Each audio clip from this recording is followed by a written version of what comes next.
afternoon to welcome our new member. I don't know if I think did you meet everybody coming in? Last year. So this is Billy. Silverite. Yeah. When we advertised the opening, Billy actually, we talked a bit and he was interested and he applied for the position, and so the town moderator appointed him last week. So I don't know if we want to go around real quick, because the only person who's not here yet is Dr. Cabral. So Patrick, you start. How'd you go on the finance committee? Rebecca Tellier, citizen representative. Hi, I'm Ann Weintraub, I'm the municipal at Center School. Mark Mann, Finance Committee. Dr. Fulton, Chair of the Board of Selectmen. And Johnson, Municipal Building. Dave Field, Director of Public Works. Billy Silverite. Yeah. Person. New member. Jane Martin, and these are all folks from the consulting firms that we have on board, so go ahead. Jack Kernan with Gaming Consultants, the Orange Project Manager. Well, Harley with PMA Consultants. I'm Bob Bell from Easton, the architect. Dan Cutler, works at Easton as well. Mike Santos from Time Bond, the traffic consultant.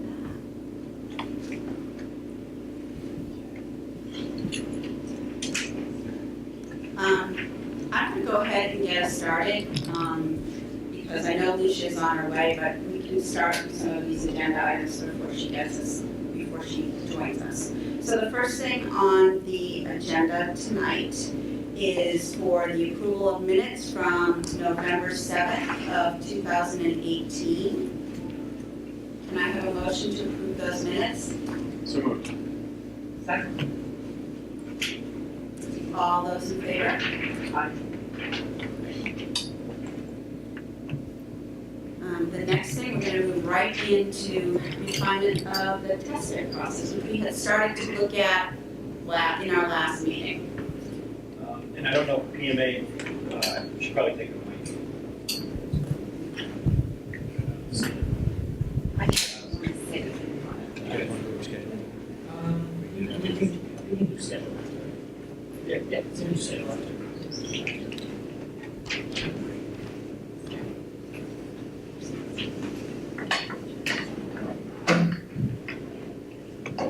Okay, so what we have with us here tonight are, I brought all of the site options, the test fit options is what we're calling them, but I wanted to highlight a couple that you have not seen before.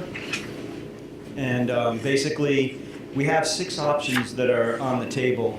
And if you look at it, the first 4 are on the Center School site, and the last 2 are on the Parkview site. The first 2 that are also faded out are the Center School only, so that's an agreed enrollment of 235 students to just build new or renovate the Center School. Those are grayed out because you've already seen those, so I'm not presenting them. We did have on that very first one, we had a graphic correction that we made, and on the plus side, that means we had the existing footprint drawn a little too large. We were able to look at existing conditions and refine what that footprint is, and it actually yields a little bit more acreage, so more usable land. So that's just a small refinement. I'm not going to present that specifically. The last 2 on the Center site and the 2 on the Parkview site are the combined schools, so that's for an enrollment of 760 students. And you'll see that they are ad reno or new on each one of those sites. So this kind of shows an overall broad spectrum. And I'll jump into the updates right now, but I do want to say that we don't necessarily suppose that these are the only 6 options. There are, certainly we can put more on the table, and we'll come back iteratively, and we can add several if people feel the need. I can tell you just by looking at these, some that come to mind for me are, right now we're trying to stick to 1 story, but in the very large, or in the 760 enrollment school, we do have 2 stories for grades 1 and 2. It may be that we want to look at a more condensed version where the entire building is 2-story, where 1st and 2nd grade might be on an upper level, those types of things. If anything comes to mind, let us know. We'd be happy to look at it and bring it next time we come. So just starting with the first update since the last SPC meeting, this is something you haven't seen before, but this is an additions renovation of the center school, bringing the basically all 3 school enrollments to this one site. The dotted line that you can see in the middle of the plan is actually the existing footprint. And what we are suggesting is that only the newer addition, which is on this side here, is what we would probably reuse. So there's a lot of other new construction all around that. And the first thing that would come to mind is, well, how do you do that? How would you build on top of the existing building? What would happen in this case is that we'd probably build this back wing here as the new construction while the students exist in the existing, in the center school. Once this is complete, students would move in. It would have approximately the right amount of classrooms. A lot more details would need to be sorted out. We'd obviously have to build the kitchen and the boiler room first. We're not pretending this is a good solution. This is actually quite impactful, even though, as I said, we build new construction, move students into it. We'd then have to demolish the existing building probably over a summer and then build the rest. That's a lot of construction on site and moving the kids around. Clearly, the contractor wouldn't be, mixing at all with the students, but it's certainly a concern. So in this option, what we can see is we've got a couple of classroom wings here. We're showing this. I'll show you the floor plans in a little bit, but this is first and second grade on one side, kindergarten and pre-K on the other side. So this side is, kindergarten and pre-K. This is all one story. The first and second grade on this side would be a 2-story wing, and in the middle would be all the shared spaces, cafeteria, gymnasium, media center, art and music. It does have, again, an entry off of Depot Street. It has 2 car loops, one in front here, and it does have one coming off of School Street, and I know that's debatable, but for now our landscape architect showed trying to get into the site in a couple of different directions. We also have a bus loop that comes along the back of the building and then returns, so there is drop-off along this face for buses and along the front here for cars. It leaves, it basically fits technically all the parking that we would need for a school of this size. It technically fits all the buses, we've estimated, at 16. It has a car queue of only 28, where I believe of a school this size, we're talking more like 60 to 75 car queue is required, so there's a major flaw. We also can see that the green space that's left over is about 1.5 acres, and the existing center school on its own has about 3 acres of green space comparatively. So you're talking about combining 3 schools on this one site and then cutting the play space in half. There are no guidelines technically how much green space you would need to have, but that's, you can tell that there's a clear deficiency there. I think overall, for perspective, you have about 10 acres between the 3 pre-K to 2 schools. You have about 10 acres of green space. Doesn't mean you need to match that, but just comparatively, that's about what exists. So you can see that on this site, where the building is splayed out, there are courtyards that would be outdoor learning spaces. There is that just a little bit of play or green space left over, and otherwise there's pretty much parking or circulation around the school. What about the impact with the septic system? So right now, yeah, good point. So right now we're showing that we have not built over the existing septic system. I don't think we've gone as far in our conversations about what would happen as far as increasing the septic.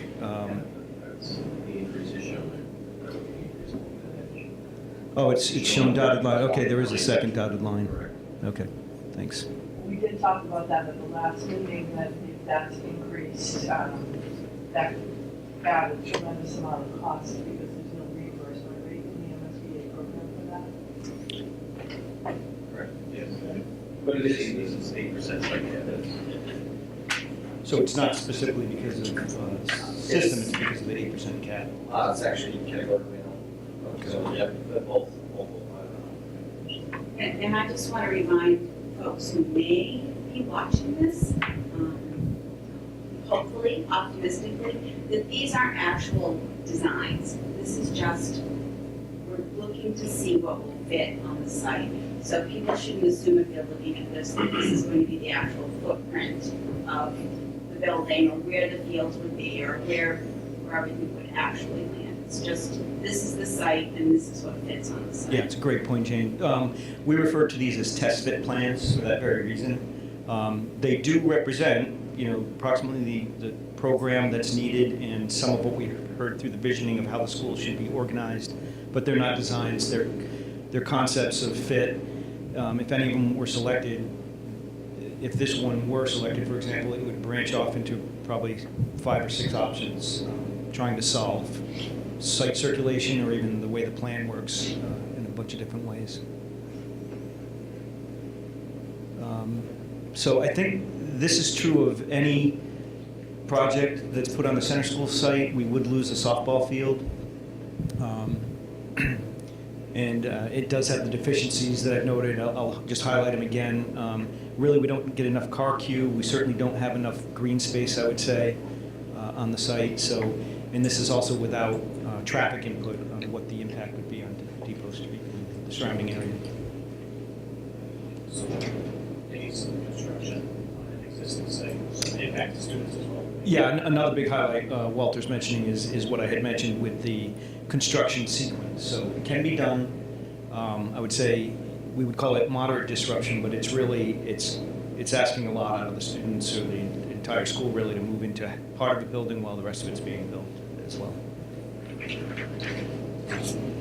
Another option that we've added to the mix, it's one of the 6. This was presented at a community meeting. We had it prepared in time for that meeting, but it's the combined school at the Parkview site, additions renovation. So in this case, you can see, you can probably make out here, this is the existing footprint of the Parkview school now. So we're reusing the majority of it. I imagine we're seeing that the walls within would need to be taken down and need to be reinvented. That comes at a cost that will be factored into this. We know there are some structural bearing walls. Some of those would have to be taken down inside and new structure put in. So it's, even though it's a renovation, there's a tremendous amount of work that would have to happen inside the school. And you can see, aside from reusing the existing Parkview, we need a pretty large addition. In this case, it creates effectively a courtyard. It kind of makes a big donut out of the building. This wing here would be first and second grade as it's shown, and that's 2 stories. The rest of it is 1 story. So in this option, what we're showing is the majority of the parking off to the side. I guess what you would say is the front of the building, 176 spaces. We're also able to fit the 16 bus queue, which we're showing around this portion of the building. So buses would basically come through around the building and drop off on this side. Car drop off is in the front near the parking. This fits about 33 car queue, and as stated before, 60 to 75 is the goal, so it's about half of the car queue that we would need. It's not to say that there might not be options here. I think there might be options to reconsider this being the car queue around the building to get a longer queue, and then maybe using other areas for the bus drop-off. So this is an initial test. This fits about 4 acres of green space, and I think, again, this existing site has approximately, let's see, 6.7 acres now, so it's a reduction of what is in and around the Parkview site now.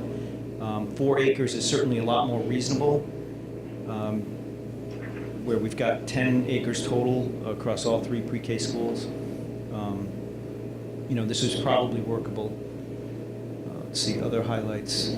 I think here we're showing multi-purpose fields as well as the septic areas off to the side. So this one fits.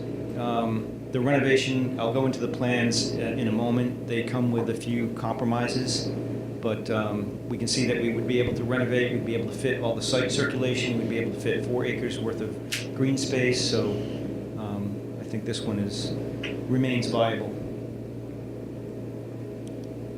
The last one that we've added is we've adjusted is the combined new construction on the Parkview site. So this is the shape of the building. We've actually been working on the scale and moving it around on the site. You can see again here, this is the existing Parkview footprint. So this new construction will be built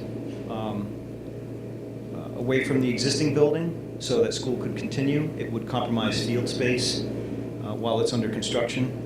And then in the end, when the building comes down, then we'd restore green space where the existing building is now. So in this option, what we're showing, similar to the last, is that the buses actually are around the back of the building here, would drop off on one side, cars would be in the front, and there's the ability to switch those, but in this case, we can fit 53 car queue, so that's getting pretty close, and again, with some massaging, we might be able to fit a bit more. We're targeting 60 to 75. It does fit the full parking. In this case, there was a deliberate choice made to put the parking over here. That's all your spaces, and there's a pro and a con in that that's a distance from the school, but it does put the school within green space, so those types of things certainly can be switched. But this has a total of, just like the last option, 4 acres of green space overall, and some more sizable, I guess, fields, multi-purpose use fields in this case. In all these options, whenever we're showing new construction, we're orienting classrooms so that they face perfectly north and south, so that they have good daylight, and so that it's more energy efficient overall. So that's something we've been trying to stick with through each one of them.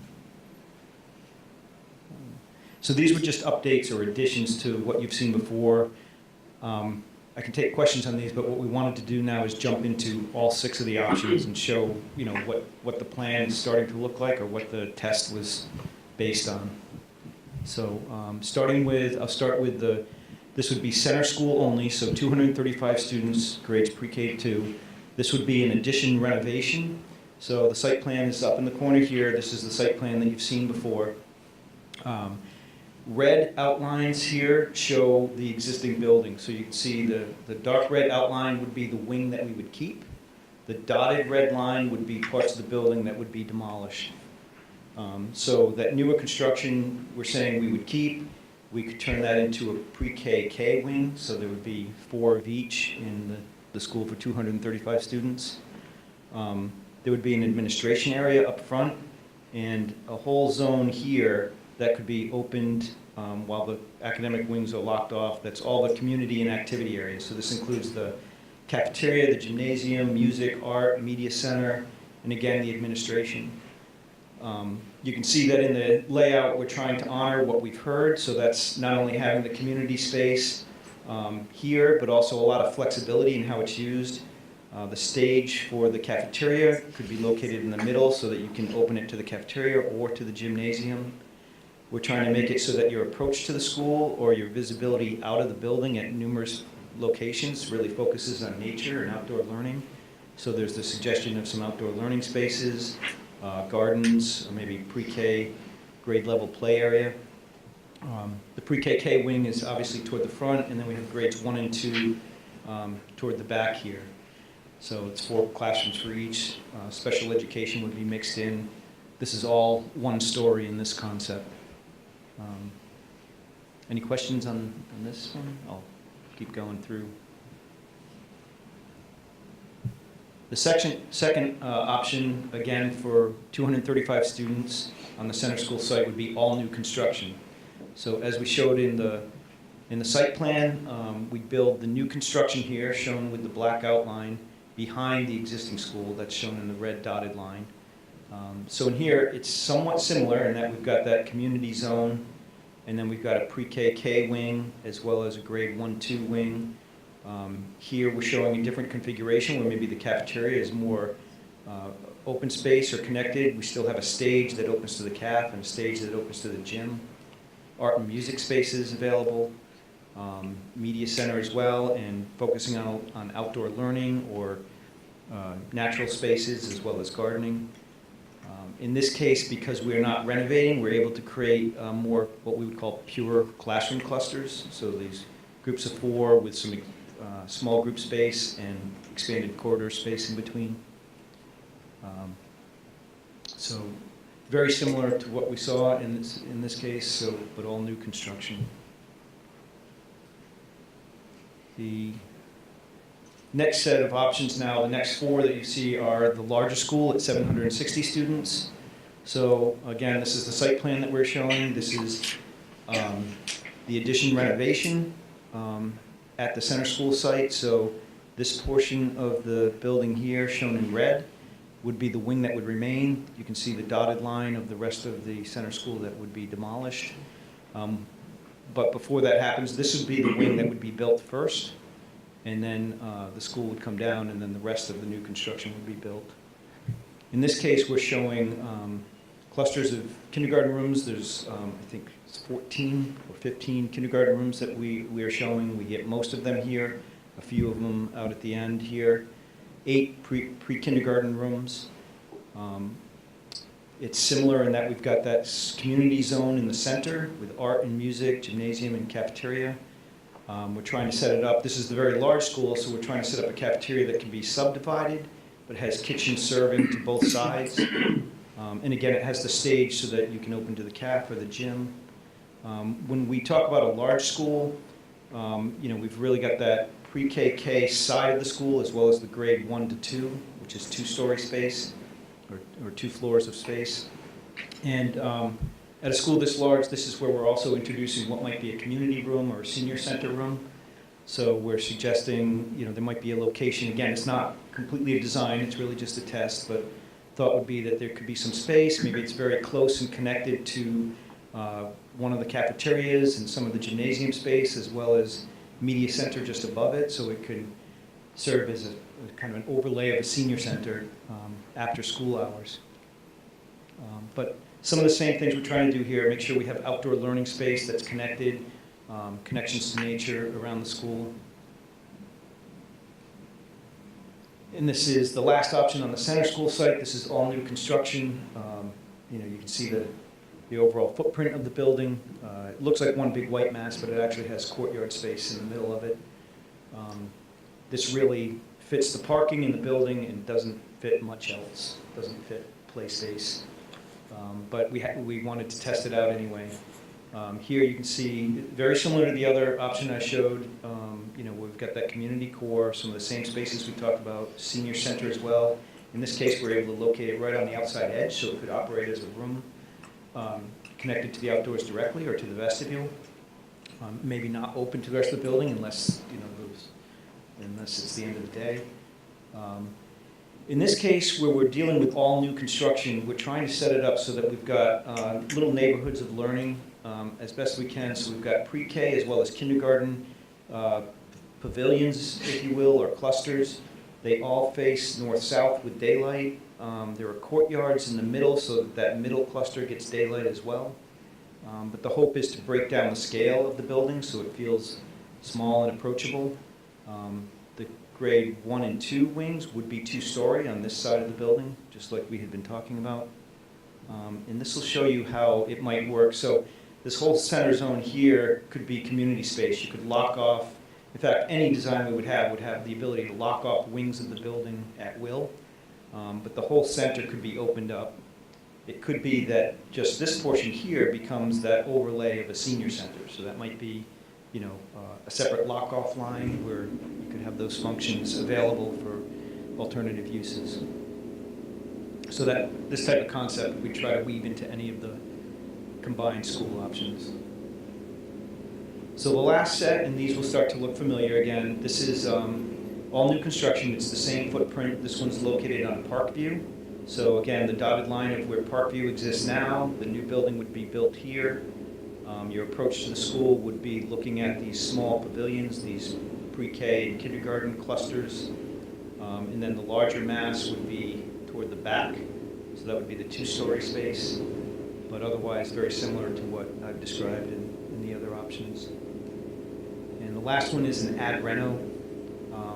This is where this red outline shows you the existing Parkview School, that we would really take down a number of walls on the inside to reuse, and then build new construction to kind of complete the circle or the loop here. In this case, I would say, although, you know, the ad reno is possible, this is all one-story space, we built two-story back here. There is a bit of a compromise. You can see when we're reusing the existing building, this just becomes kind of a corridor with classrooms. Because it's not new construction, it doesn't allow us to get quite that little cluster, you know, smaller cluster or neighborhood of rooms. It's not as though it can't be worked on, but that's kind of our first take at plugging in spaces and how they would fit. So, what I've handed out to everybody is kind of a cheat sheet or a notepad, if you will. This is only the first shot. There's a lot more pros and cons or considerations that we want to put on here, but we'll have 2 more SPC meetings at the December, is it 17th? We were gonna have to pick one in early December, right? Yeah. And right. The 19th would be the meeting where we'll want to wrap up the assessment. So what I'm hoping is tonight is just the first look at the range of options, and we'd be happy to entertain if there are other things, thoughts and ideas we should look at. Doesn't even have to happen tonight, but maybe at our next meeting, if people have a chance to look at these and say, well, have you considered this? Or have you considered moving it to a different part of the site or looking at a taller building? We'd like to know if there are more options we should add, and we'll do that. We also would like people to think about, you know, what are the factors? What are the major pros and cons? I know we've started this list of pros and cons, and I can go through them, but there are a lot more to add. There's a lot more that we've been hearing along the way as we've gone through ELT meetings, community meetings, and the visioning workshops. But the way this is organized is we've got all 6 options here. As I had said, the first 4 on the center school site, the last 2 on Parkview. The first 2 are the smaller school, center school only, at 235 students. The rest are the combined school at 760. You can see that if we were to do the center school only, that we're also going to be tracking the future Parkview and Moreau as projects that need to happen in the future, so there's a cost to doing them in the future. But our pros and cons right now are organized, starting with site, talking about the play space and whether it meets or how it compares to what exists. You know, we'll mention things like if there's a loss of a softball field.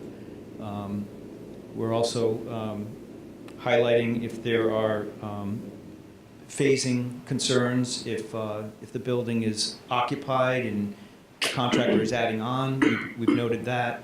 Or if it's new construction that's built behind the existing building, it's less impactful. We've also highlighted some of the things that we've heard. If we were to build the very large school on the center school site, it really doesn't leave room for expansion in the future. So you'll see that noted on here. The second line is traffic, and we've only started with some highlights. We're actually here tonight to hear a little bit more about the traffic observations, but these are really more the quantifiable, what we've been able to achieve as far as parking and bus counts and car queues. And then we have the educational program, and this is pretty much the same in all of them, so I might take this off. It's not a differentiator, with the exception of what I had mentioned on the ad reno combined of Parkview. I had noted here that some of the cluster, we can only cluster some of the classrooms in group spaces, but otherwise, many of the key highlights we've been hearing through the educational program are able to be achieved in most of these. So this is just a start. I don't know if anybody has comments, and otherwise we can. Madam Chair, may I have permission to distribute Yes, material? Ms. Woolman, I have a question about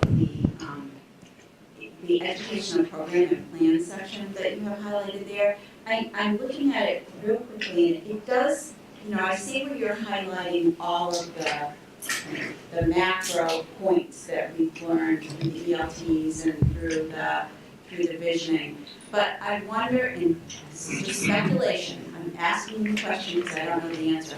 If when we actually have an ed program that has a lot more detail to it, that if when you start reading some of that detail, you might realize that some buildings are better able to accommodate some of those things that are outlined in that detail than others.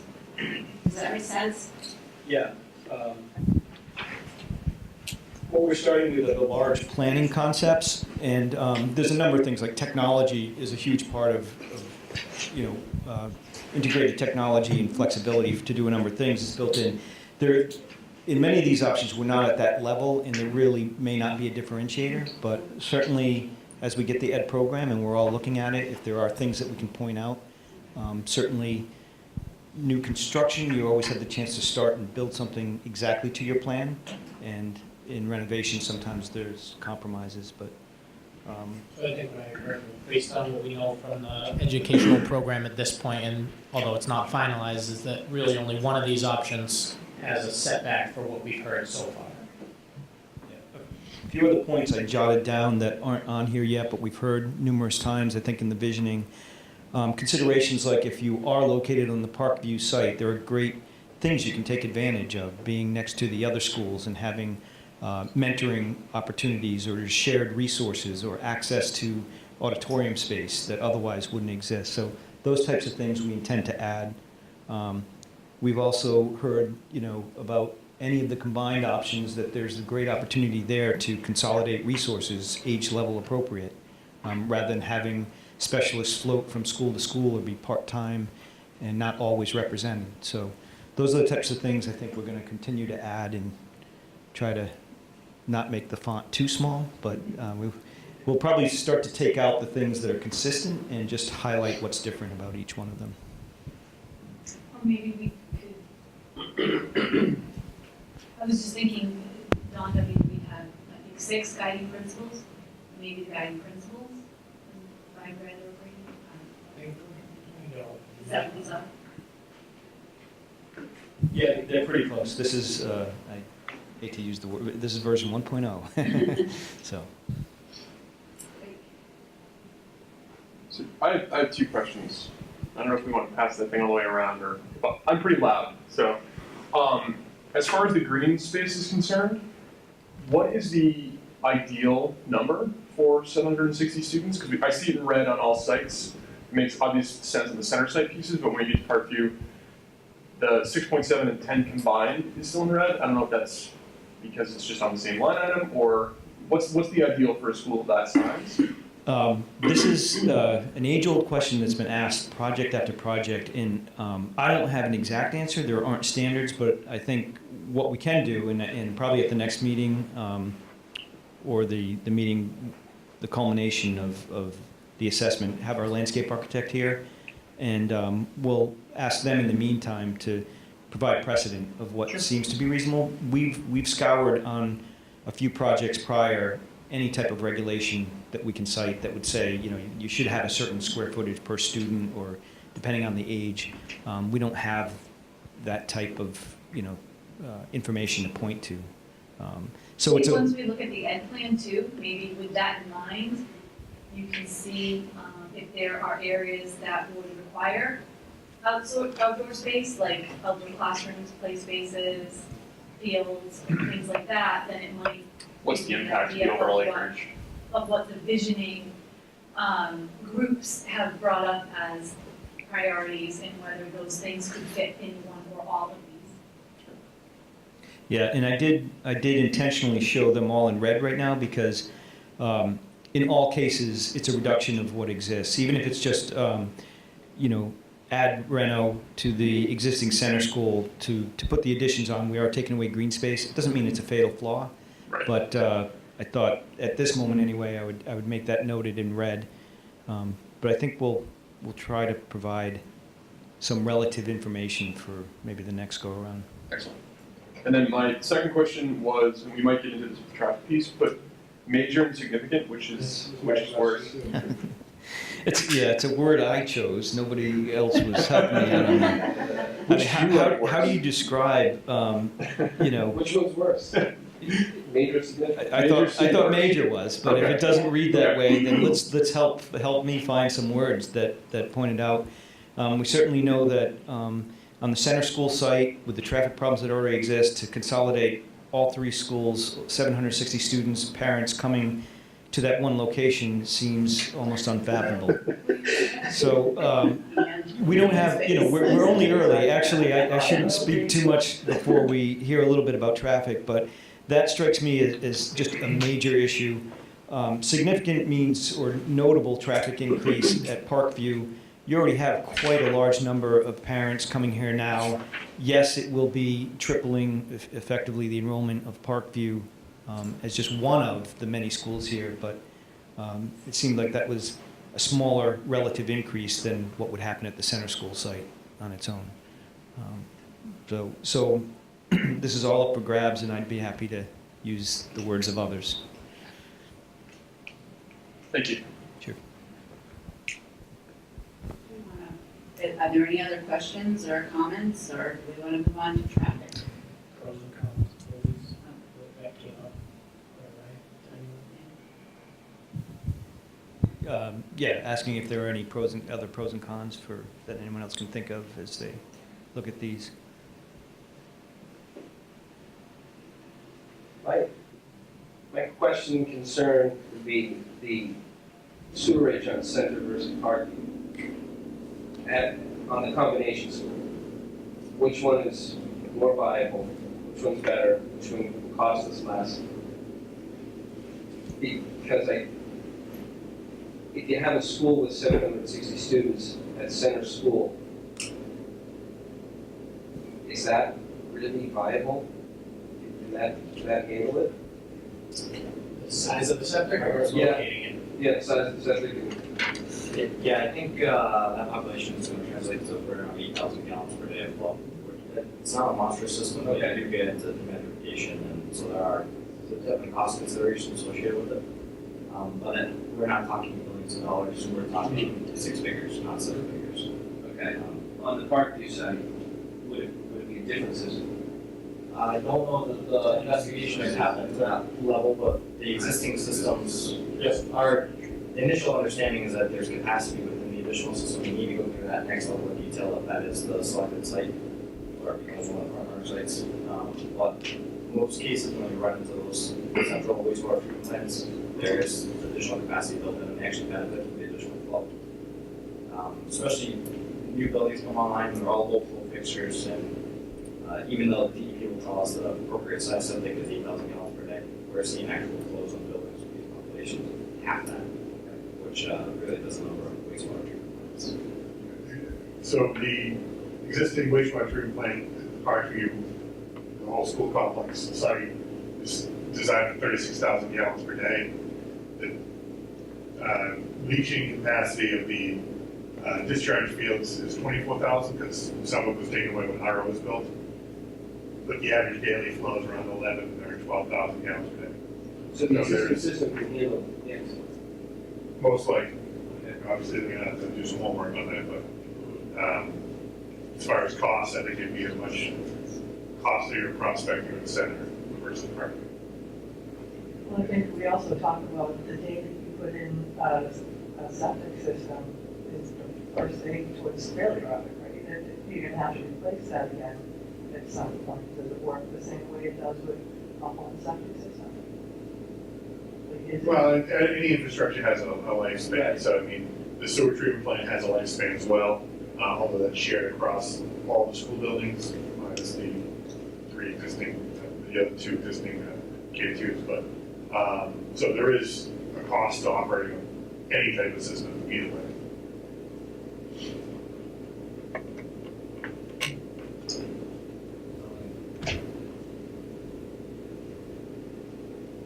Great.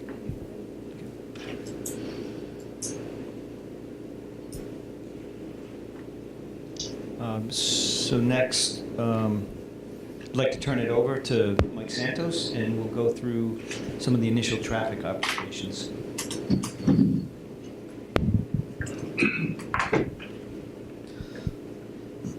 So I'm just going to go over what we've done to date. Our transportation review is focused mostly on the existing conditions at both the Parkview and Center schools. We went out and collected some data and did some observations just a couple weeks ago on November 8th. It was a Thursday. It was a really nice weather out there, so I think we picked a good day for that. And the goal of the existing conditions review is to understand what's going on the on the existing sites to help us guide any future design for whatever the selected site is. So we can understand things like how many vehicles we need to store, how many buses we need to store, how much parking we need, and how we want vehicles to circulate throughout the site. So what we did is, we went to Parkview School and Center School during both the morning drop-off and evening pickup periods. And the goal of this is also to, identify any improved vehicular and pedestrian patterns that we can implement with whatever site is selected. And again, long term, if the Parkview School is selected, there's the potential for a review of a larger review of the entire complex to understand vehicular circulation throughout the middle school and the high school areas. So I'm just going to go over what we did for observations. So as I said, we went out there on Thursday, November 8th, just a few weeks ago, between 8:30 and 9:15 a.m. for the morning drop-off period, and then again in the afternoon from 3 to 3:45. And again, both schools open around 9 a.m.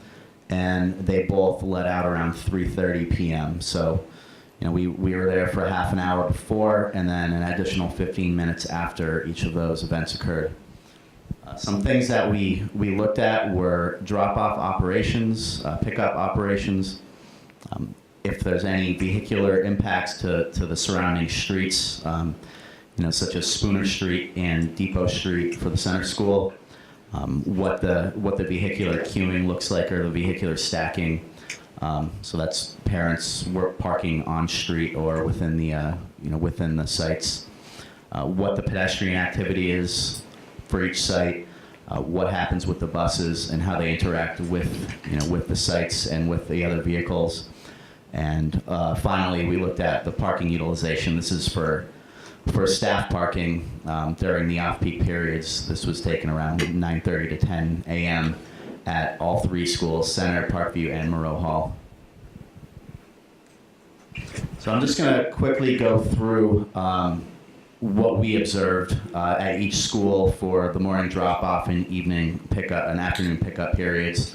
So we're looking at the Parkview School right now. We have Spooner Street right here, Sheridan Street right over here. So what happens here is that the preschool students actually get let in earlier than the K through 2 students. So the drop-off area fills up there's a queue of about 7 vehicles. It starts right here at the entrance to the school. When that fills up, you see vehicles stacking right here on Spooner Street. The blue represents the preschool queue, and then the orange represents the extent of the K through 2 queue. And what happens when, before the preschool gets let in, the cars actually double stack on Spooner Street, so it kind of prevents any vehicular circulation through. There's not a lot of vehicular activity on Spooner Street through this area, but it does block any movements. So again, there's a couple crossing guards out there because there's a residential area over here, so there are a decent amount of parents and students walking up and down Spooner Street. Staff parks up in this area, and some parents also use this parking area to drop off. So they'll park in an available space, and then they'll walk the student over to the school. Again, there's a crossing guard over here at Sheridan and Spooner. And when I was out there, I was actually able to have a conversation with the crossing guard out there. He said that we picked a good day but when there's inclement weather such as rain or snow, these queues can actually back up through Sheridan Street. We didn't observe that, but that was something that was also noted. And again, the buses have their own separate drop-off area over here. I believe this is the library. So it's 3 to 4 buses maximum stack up right here.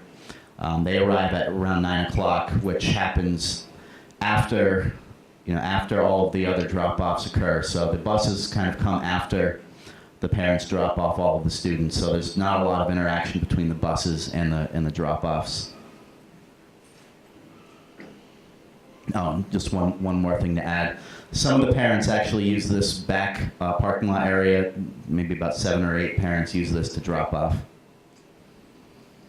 And this is Center School, so we have Depot Street on the top here, and then School Street on the side over here. Obviously there's one point of access in and out with this this roundabout for circulation. And again, as similar to the Parkview School, the preschool students get let out first, so they start to queue up right here, and then the K through 2 students and vehicles queue next to them. After the preschool lets out, this queue builds, and what we observe is that it actually spills back onto Depot Street here, impacting through traffic, and then also if there's vehicles waiting to turn left into the site here, it can impact through traffic on Depot Street over here. And another thing to note is that these queues actually end up blocking some of the parking areas over here. One thing that we notice is that there's not a lot of pedestrian activity compared to Parkview. So most of the students are either dropped off by parents or by the bus. Staff parks over here, and then kind of in this area that's blocked by the queues.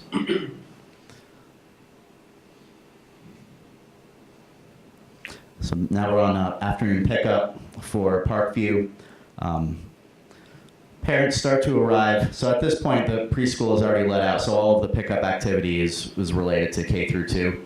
So parents start to arrive and they park in the staff parking lot back here, or they start to stack on Spooner Street right here in the orange line. And again, this orange line represents the extent of the queue that we observed, which is I think it was about 25 vehicles maximum. This area is not used for the pickup.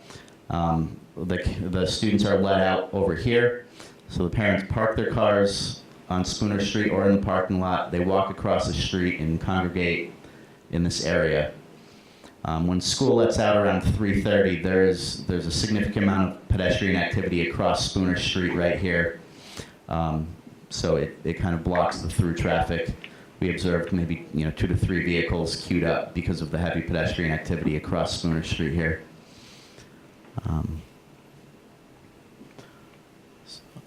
And again, once after the students are dismissed, most of the parents dissipate. They travel back along Spooner Street this way. Some of them continue down Spooner Street to the west. After that happens, the buses actually come and pick up over here in the same area where they dropped off. So most of the vehicular activity has dissipated by the time the buses pick up. And another thing to note, that this pickup occurs well after the middle school and high school. So when we were there at 3 o'clock, we noticed that there was some middle school activity with students walking down Spooner Street, and some parents parked here early in the time period around 3 o'clock, waiting for their students. They disappeared. Then there was kind of no activity for a while up and down Spooner Street until probably around 3:15 or 3:20. And now for the center school again, parents use pretty much the entire parking area to queue up. They begin to queue right here at the entrance to the school, queues back almost all the way to Depot Street. When that fills up, they use this inner circle here. And then when that fills up, they use this back parking area to queue. So it's kind of a free-for-all at this location. When school lets out, the students are let out of this area, and they find their parents. The parents check the students out, and then they go on their way. But as you can see, we're pretty much using almost the entire parking area for the pickup. There's really not much more room for any additional vehicles to park for the pickup operations here. And again, there's very little pedestrian activity related to the center school during pickup. And this is just a review of the parking utilization. So this represents, time period after school has started. So it just captures pretty much staff parking at each location. So at the Parkview School, there's 2 parking lots. There's a parking lot across Spooner Street, and then there's a smaller parking lot in the back of the school.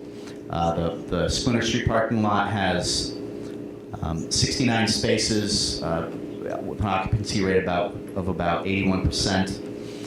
In the back, there's 19 spaces with an occupancy rate of about 63%. So in total, about 3/4 of the spaces are being used by staff. Center School, you're seeing the same type of proportions here. 62 total spaces, 46 occupied. Again, you're seeing around 3/4 of the parking spaces as being occupied by staff.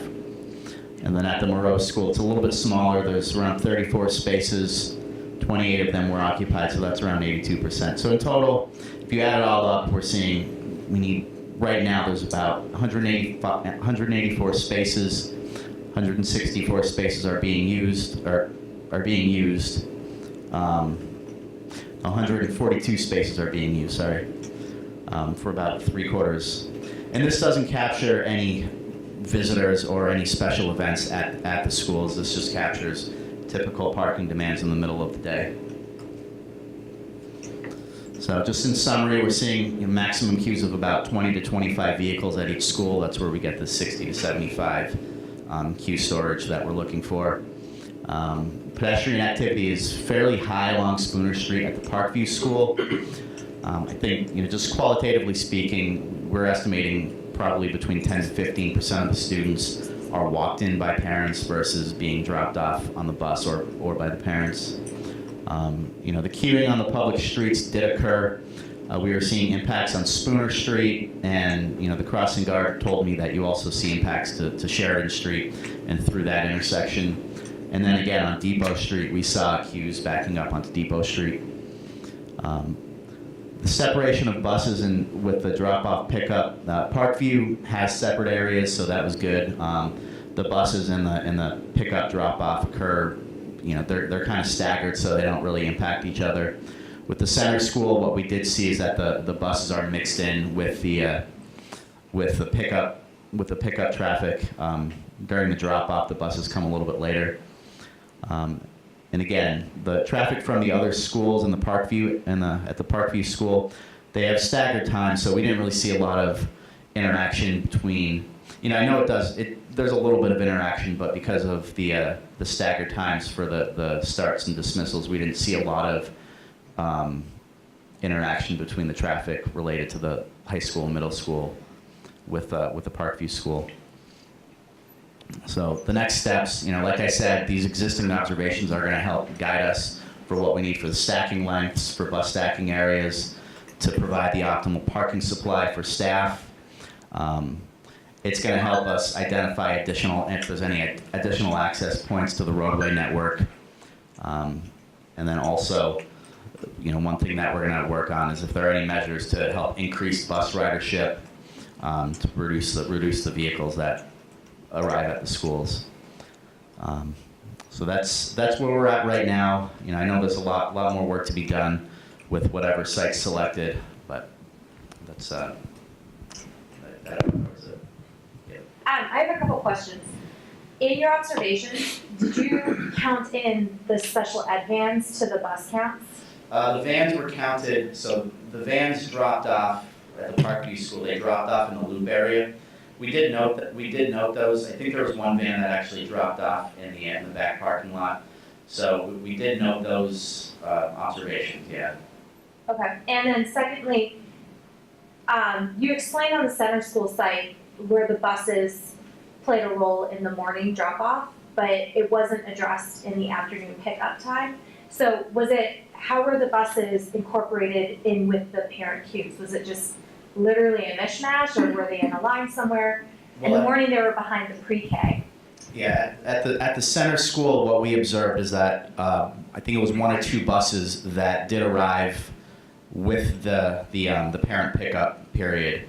So those are actually in that queue along the edge of the parking lot right here. But this is kind of a rolling queue. This is the maximum that we saw.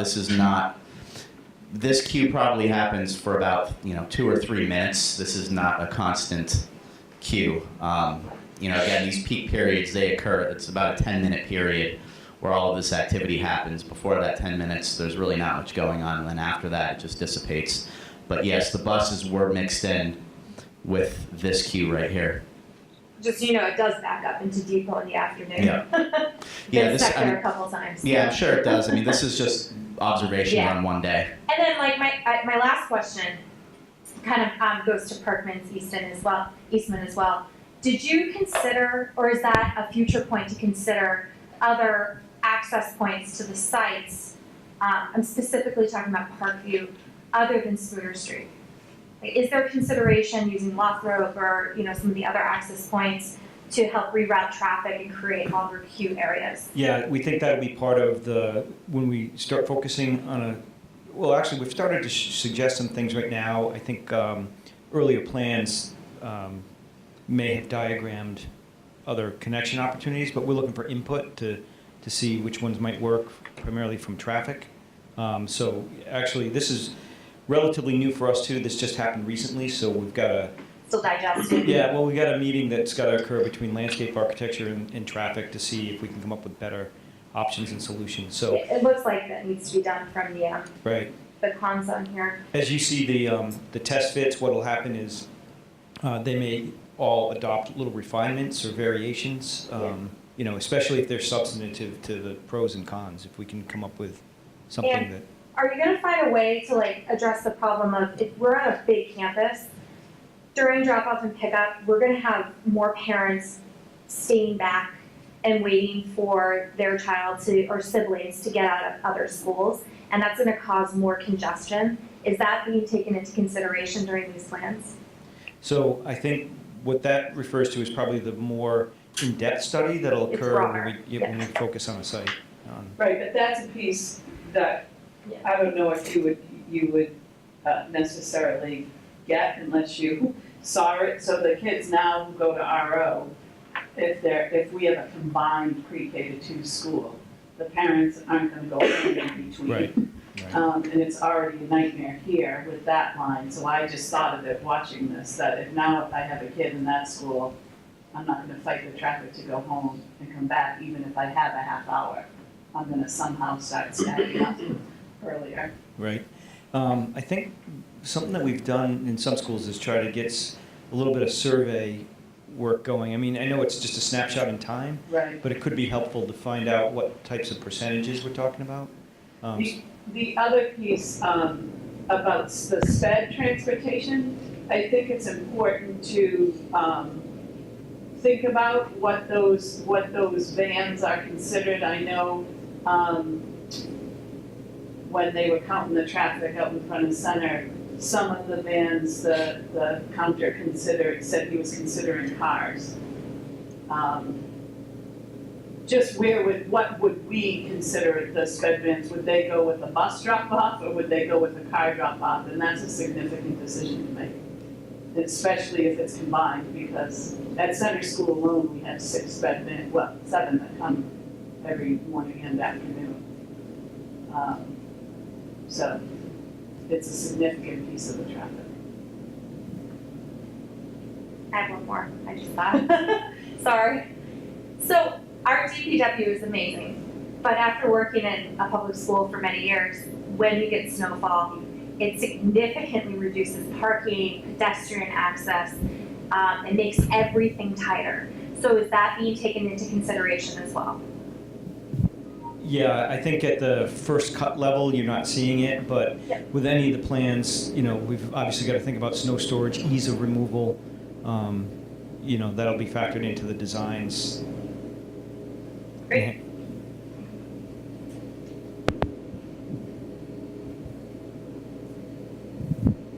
Any more thoughts and questions? from a traffic mitigation perspective, which site is more challenging?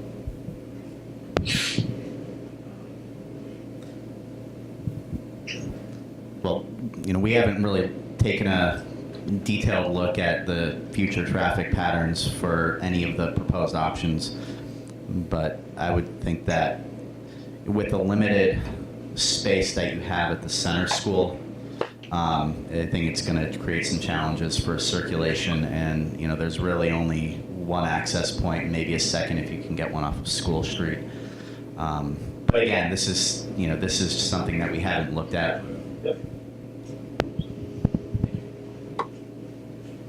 Other questions or comments? Sorry. I swear it's my last one. As we move forward, I know you only have so much time and you took one snapshot of one day. Will there be multiple data points for garnering information about the traffic at the schools as it changes because weather changes, different days it changes? Or is this a one-shot deal as far as gathering data? No, it's not a one-shot deal, but we're gonna have to wait until we pick what site we're gonna actually And then it will be become building more on, in-depth. and then we'll go deeper into the traffic for that site. We don't wanna investigate multiple sites and do all without knowing which exact site we wanna be building on. So you won't go any further until you know the exact site, but wouldn't it be important to know potential traffic patterns of each site before we decide? At least that's a big deal. Yeah, we're not gonna do counts on the sites to But stand on the corners. We have and- no idea the potential impact of a school that has 760 students, potential traffic management plan and impact. And that would be important in deciding for school. Yeah, I think that we're gonna have to go. We're gonna go a little bit further with both the traffic engineer and the landscape architect to come up with potential schemes and potential ways that these things can be mitigated. But as far as a full-blown traffic plan and Okay. what needing lights or any of But there will those be kinds more of other information based mitigations, on that's a our whole nother decision. level. Yep. Thank you.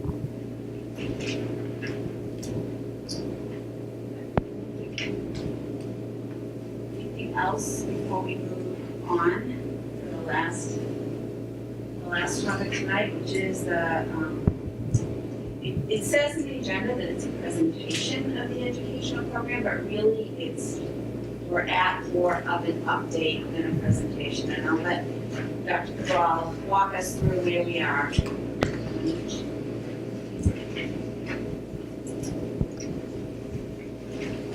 Thank you. There are two agenda items tonight that have to do with the educational program. One is the presentation and one is the vote to recommend the educational program. I spoke to Jane a little earlier, asking her to hold off on that. What I want to do first is give you an idea of what the education program entails. The sheets that have just been handed to you, first, it is the overall description of the feasibility study, which we're in right now, and then it breaks it down to the 3.1 preliminary design program. If you look on the back of that sheet, it tells you each of the things that are necessary for us to submit to the MSBA at this stage of the PDP or preliminary design program. And as you can see, the one indicated is the educational program. So there are several components. You've heard about ones that are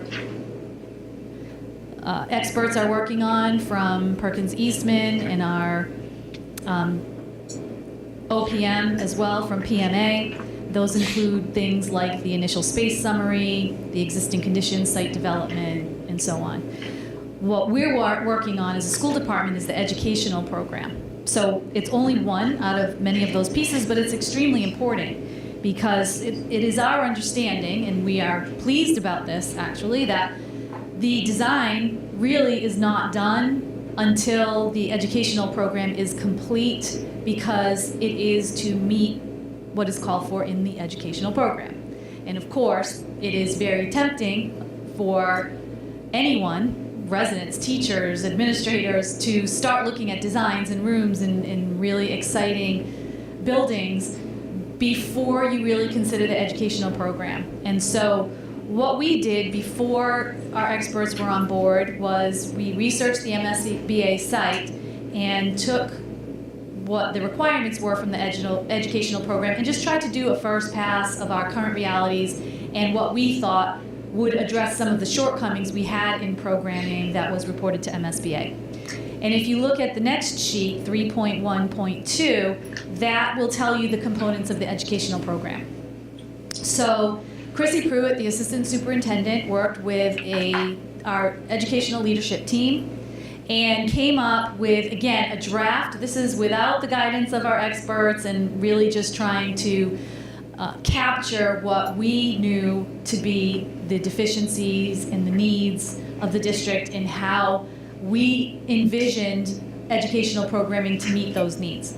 And it includes the things that you see. I won't read you everything, but for the benefit of people that might be at home, it includes things like the grade and school configurations, class sizes, school scheduling methods, teaching methodology and structures, teacher planning and room assignment policies, pre-kindergarten and kindergarten considerations, the lunch programs, the technology instruction policies and program requirements, the art programs, the music and performing arts programs, physical education programs, special education programs, vocational education, which is non-applicable here, transportation policies, functional and spatial relationships, key programmatic adjacencies, and security and visual access requirements. As you can see, that's a tremendous amount of information and a tremendous number of things to consider.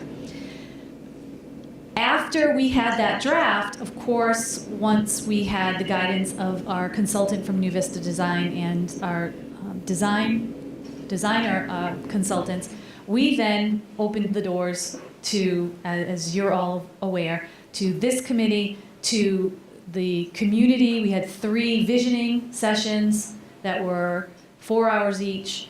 We had 2 community forums that were open to the public, and we had a faculty forum that was open to the public.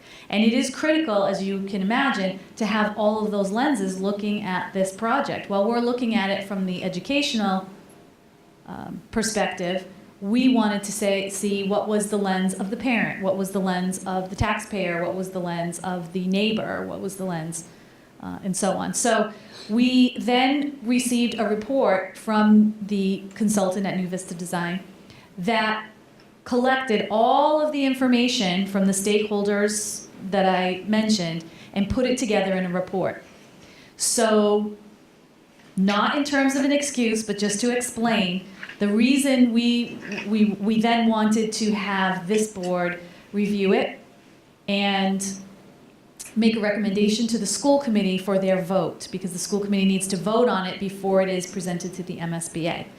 We received the final notations of the last visioning session, the last community forum, this past Wednesday evening. And we wanted this committee to have the package of the draft that incorporates all of the feedback in the report, the 50-page report from New Vista Design, for Monday, so that you could read it in time to make a recommendation this evening. Between Wednesday evening and Monday morning, there were a little bit of activity for most of my staff members, and I did not feel it was reasonable to ask them to work on this plan over Thanksgiving. So I asked Jane if we could step back and make sure we took a look. The last thing we want to do is shortchange the visioning process in the community forum. We want to make sure every single thing is included. And so I am taking all of this and working on this. We have a deadline of Monday to get all of this consolidated and put together. And then we're going to forward it to the designers to take a look at, our OPM to take a look at, and then we want to send it to this board to be able to review and make an appropriate recommendation to the school committee if you see fit. So that is why you don't have it this evening. It is what we need to take a look at and make sure is considered in this comprehensive report. It is obviously significant not only because we're literally talking about the educational programming of our pre-K to 2 students, possibly for the entire district, and none of the decisions going forward can be made unless they align with this educational plan. So somewhere down the line, if there's a decision that there is something that should be included, or we want considered, or the public says that probably should have been part of this, it would have needed to be part of the educational plan. There's a slim chance you can maybe get that changed, but the whole point of the educational vision is for the MSBA to understand what we see as the vision, as a collective, the entire town, for the education of our students going forward. So it is an extremely important document, and we really want to make sure that it is done well. Can I just add one thing for it? When you went through the list of the things that are included in the educational program, there's actually a little paragraph before that I think is really important, because it really gets to kind of curriculum and instruction. So the educational program shall include a statement of the teaching philosophy and methods, a thorough, in-depth explanation of the district's curriculum goals and objectives of the program elements associated with the subject facility. From my perspective, that piece in particular is why it's so important for our educational leadership team to be driving a lot of this work. Obviously, all of the visioning needs to feed into it, but I think that that's important not to lose sight of the fact that we're not just designing for what we do today, we're designing for where we want to go in terms of curriculum and teaching and learning in the future. And you should see that reflected when you read the final. Are there any questions about the plan, what goes in it, the purpose, when that should be completed, what this body is responsible for, any of the above?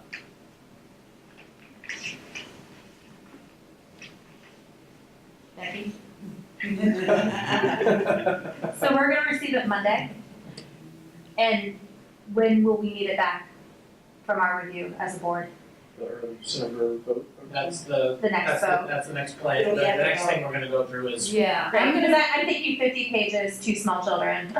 I'm forwarding it to our experts in the chair on Monday. I'm Oh, not- okay. If they see any flaws or significant things missing, I want the opportunity to fix that before we send it to you. Yeah, that's wise. It might not get to you Monday, but it will get to them. And will it go out for one final look at that Monday time to the educational leadership team as well? Yes. Okay. We only need a day at most. Okay, so we'll get it at some point next week. So, just kind of jump into the next steps. This is kind of an overview. With the reason we're talking about scheduling this next meeting for December 12th is so that you guys do have time to review that educational program. So that the recommendation to the school committee can be made. They are meeting on the 13th, I believe. So it would be the day following our tentative next meeting. Just kind of an updated next steps. So we do have the 12th, if we can make that. The 19th would be the following meeting. And then I think we'll probably need one more meeting in January prior to PDP for the submission of the PDP. So we can probably schedule that at one of the next 2 meetings. Don't really have anything else to. And just to put all the pieces together, and I'm sure people realize this, but in terms of the PDP, so we've already seen information about it's that big complicated graph that we look at for the initial space summary. We've talked about the evaluation of existing conditions. We've had those conversations here. We're talking about site development requirements and preliminary evaluation of alternatives. I just want folks to get a sense that all of those pieces become part of the PDP submission in January. So one thing I'll add on PEP, we're not selecting an option. All we are eliminating options that don't support the educational program. So the selection of the preferred option happens a few months after PEP. I think it's April in our current schedule. May submission. Yeah, so selection will occur sometime in April. The sooner we can do that, we can get the traffic study underway. And then if something comes up in that traffic study and we need to make a change, we have opportunity to react to that and make an appropriate adjustment. Did you say you're eliminating plans that don't support? The educational program at PDP, if we can narrow it down, that's better. We have had districts where the MSBA has received 12 possible solutions. Usually we get a response back from the MSBA that, hey, you have a lot on the table, why don't you narrow it down a little in your response to review comments and then go in with the pool. They like to see a pool of 6 to 8 scenarios where we have the dual enrollment options. And then, At 6. yeah, exactly. So if some aren't feasible, Right. they could be removed in the next couple of meetings. If this committee doesn't feel that any of those options are. So probably at one of the upcoming meetings, we need to have a conversation about, we've looked at 6. Are there, I know you mentioned tonight, are there other scenarios that we should be thinking about or looking at? I can't think of any, but perhaps somebody else on the committee can. And we probably need to have a conversation about, of these scenarios, are there any that we don't even want to move forward to the MSBA?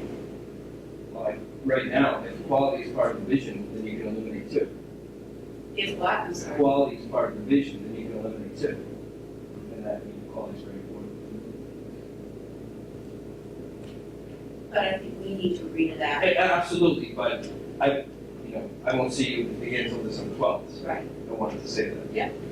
I mean, We're not gonna decide that. Well, Okay. that's why it is part of, I don't know if it's part of your vision. in terms of what? I don't know what you mean in terms of part of the vision. Sorry.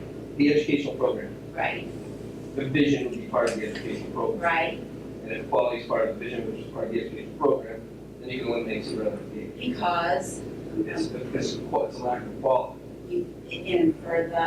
for obviously, I'm assuming you're talking about a couple of the center school ones? Yes, exactly, yeah.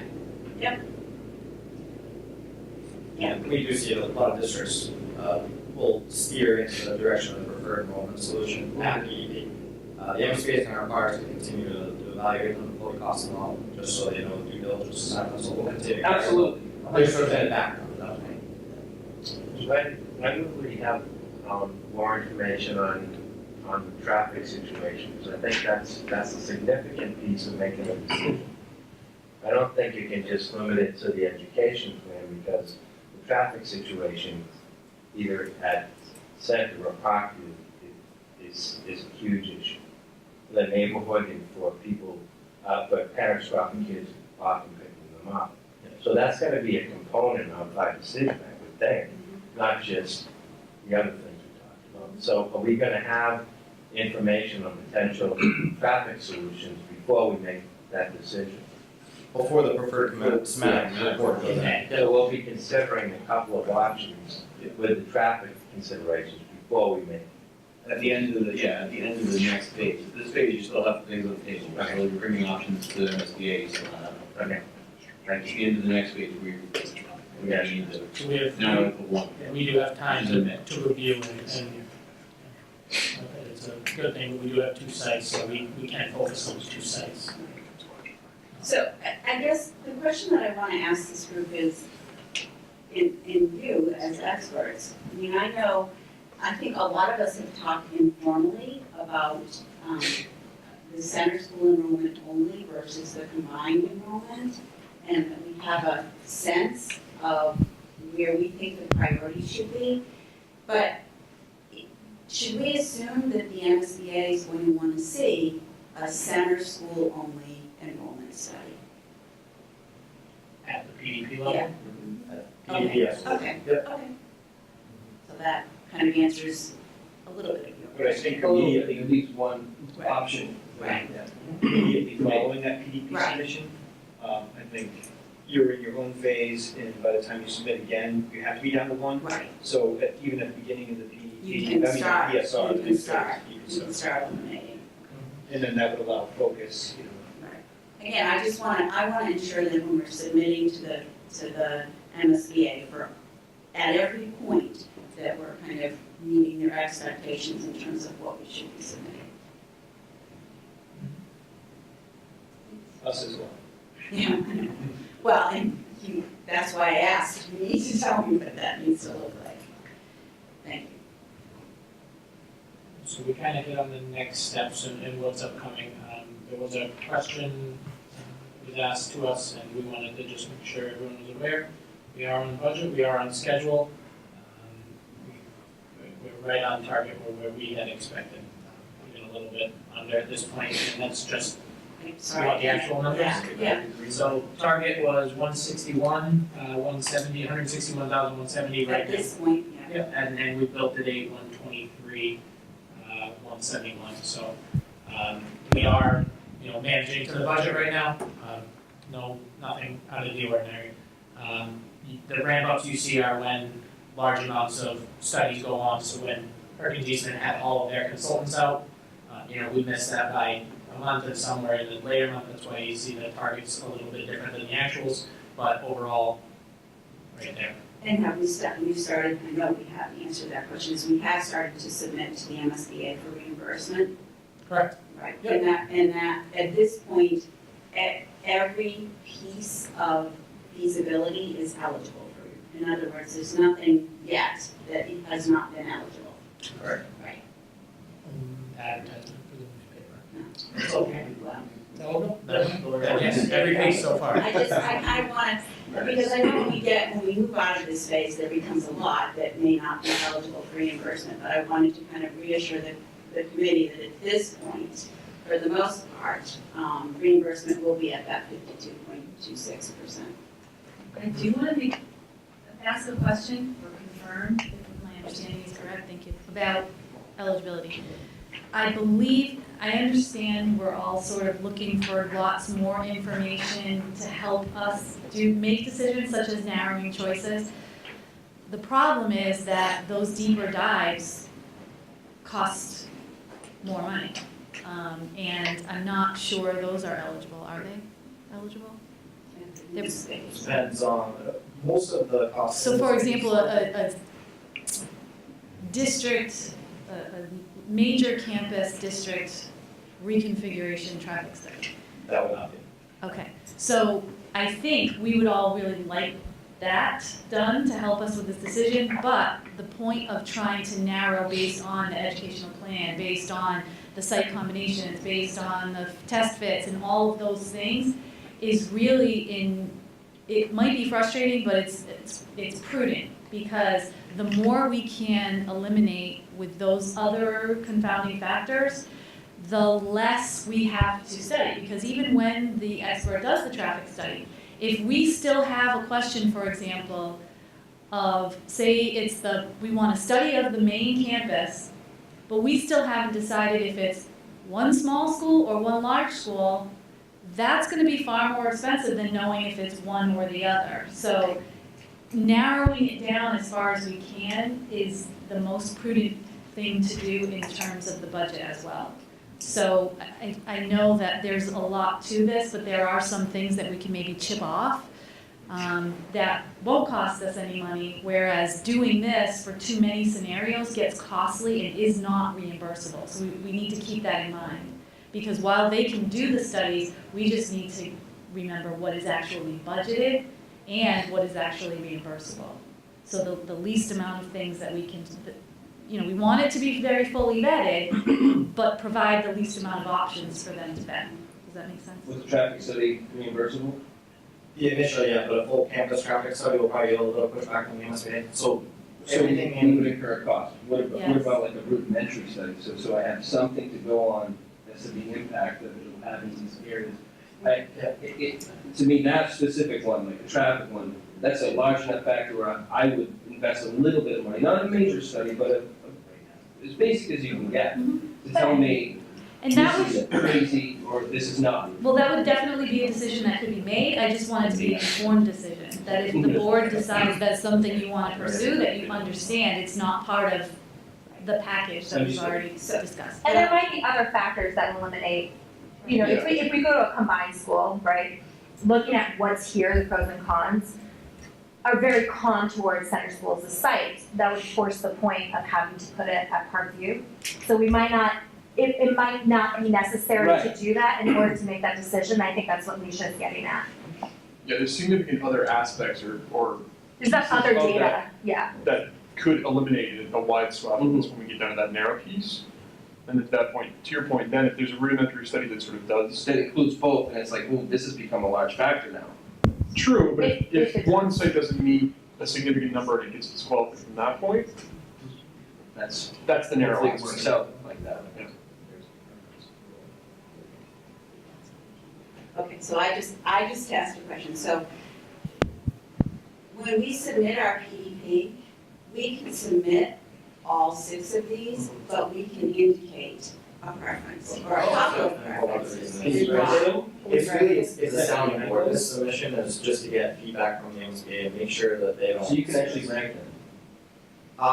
We could rank them. Yeah, we absolutely could. Do they do an elimination of that, or are they looking and go, that's your number one? So Yeah, We're gonna evaluate everything. they want to see that we're not narrowing down to one option, that we're only going to study one option. Got it, So yeah. that's what they're trying to avoid. So we Of gotta course, you do your homework. Right, they have to have repairs, they have to have renovations, they have to have new construction. They need to see a mix of those, and they need to know that we're gonna continue to study at least those minimum core options all the way through. Okay, so that's good. And I know we've gotten preliminary traffic information tonight, but to kind of give Mark a little bit more information, is this it now for this part of this project? Is the traffic work done? This part of what we've already included in our, Still getting refined with the They still are refining the so you might get enough of what you need. Exactly. That was they was thinking. Now, next step is put the traffic engineering and landscape architect together, and we'll have some, I think the level of detail that you're gonna see based on the data that exists right now is a lot further than what we've seen tonight. So, We would still just be talking about the parking site, we're not looking at the campus yet, is that correct? right, yep, specific part. But That doesn't mean a second entrance, yeah, you said will be reviewed at this level, because that does impact just the parking. I think we also have to keep in mind that if you go with the center ag renovation, if you're not looking at parking, then you've got to consider renovating the other 2 schools. Yep, and that's on, So that's that's a huge nut that has to be considered. So you're looking at the combined factor. that'll be factored in. Yeah.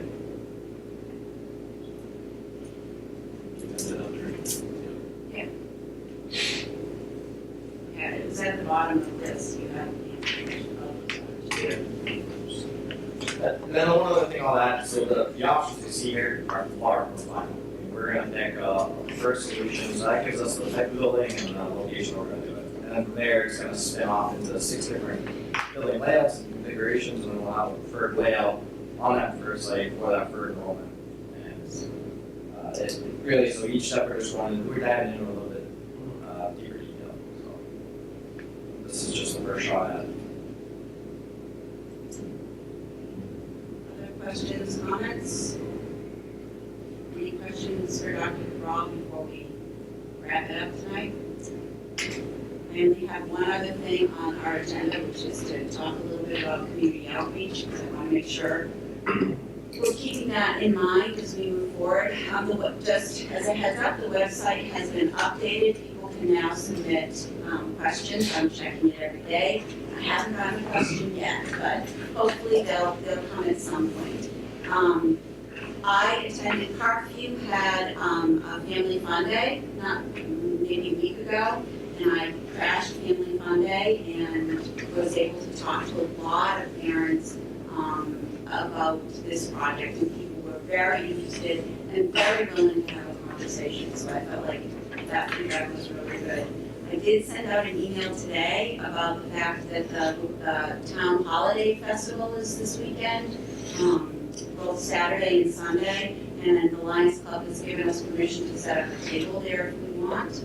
So I don't know if people want to send me an email about when you might be available to sit at a table for an hour or 2. And if not, don't worry about it. I think I'm just going to do what people have available and try and build a schedule around that. If we're not there for the full time, we're not there for the full time.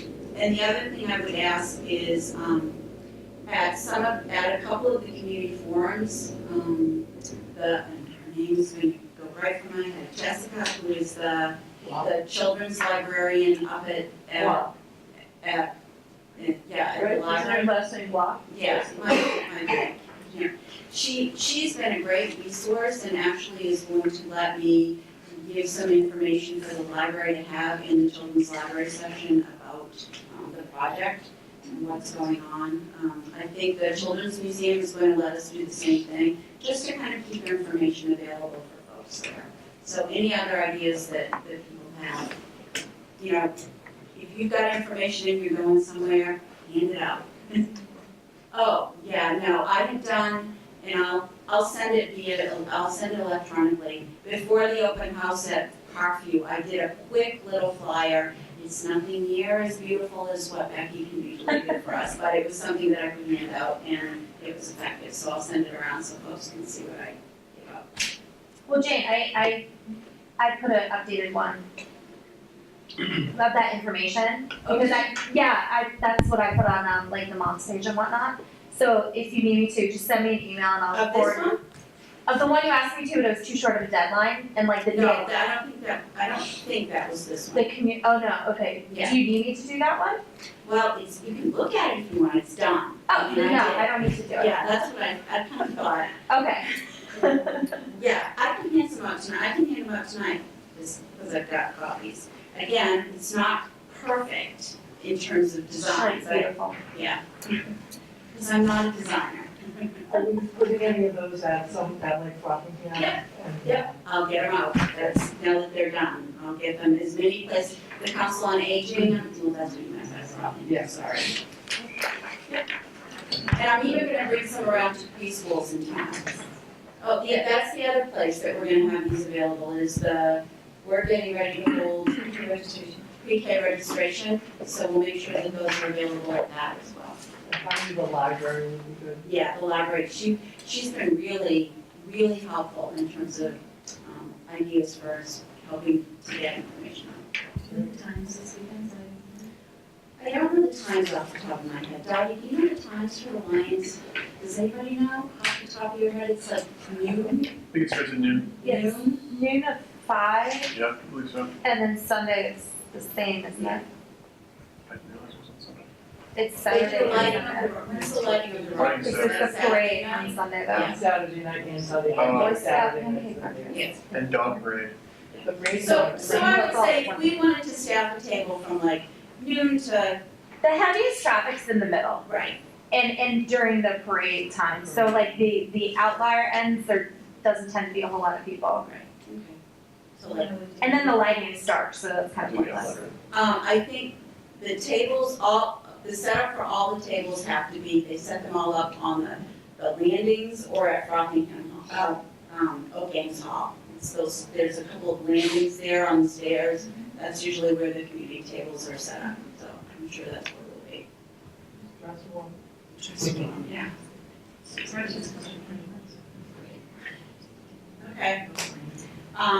Anything else before we're confirming that people can attend the December 12th meeting, because that wasn't originally on our calendar, so, but now it is. We'll do 6 o'clock and in this room. And then we'll keep the 19th, because you thought that we were going to have, we'll have other things to take care of on the 19th. Yeah, I think actually the 19th, I'm not sure if by the 12th we'll have new site information, but we certainly will by the 19th.